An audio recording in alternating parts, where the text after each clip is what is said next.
নফল নামাজে, তাহাজ্জুদের নামাজে, সুন্নত নামাজে সিজদার যে তাসবিহ সুবহানা রাব্বিয়াল আ'লা তিনবার পড়ার পরে আমার ভাইরা, মহিলা প্যান্ডেলে আমার যে মায়েরা বোনেরা আছে, আজকে তো রেকর্ড হয়ে যাবে, কালকেই ভিডিও পেয়ে যাবেন।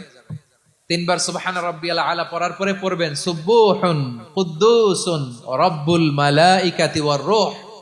পড়বেন তো ইনশাআল্লাহ।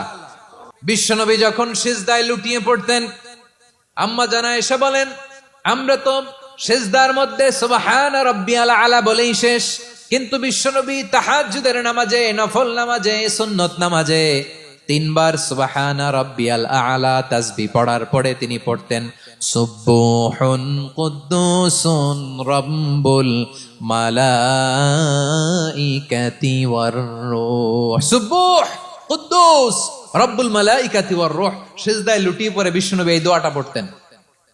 নফল নামাজে, সুন্নাত নামাজে কিংবা তাহাজ্জুদের নামাজে সুবহানা রাব্বিয়াল আ'লার পরে কি পড়তেন? সুবহুন।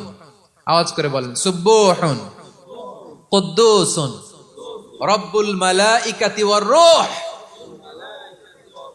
মানে আল্লাহ আপনি প্রশংসিত, আল্লাহ আপনি অতি পবিত্র, আপনি সব ফেরেশতা কুলের রব, ফেরেশতাদের সরদার জিব্রাইলের রব। সুবহানাল্লাহ।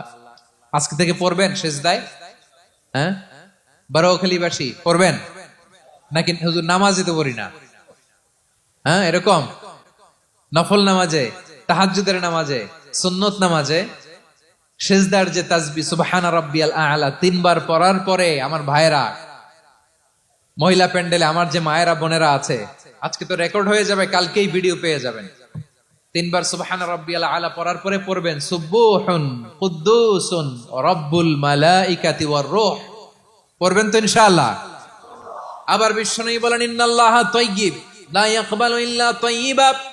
আল্লাহ পবিত্র, পবিত্রতা ছাড়া তিনি কিছু গ্রহণ করেন না, অপবিত্র কোনো কিছু আল্লাহ গ্রহণ করে না। অনেকে আছে ঘুষ খায়, সুদ খায়, অন্যায় অপরাধ চাঁদাবাজি যা আছে সব করে, হারাম টাকা, হারাম উপার্জন। এই হারাম উপার্জন দিয়ে আবার মসজিদ বানায়, আছে না নাই? ইনকাম সবটাই হারাম, ওইটা দিয়ে আবার এতিমখানা বানায়, আছে না নাই? আছে।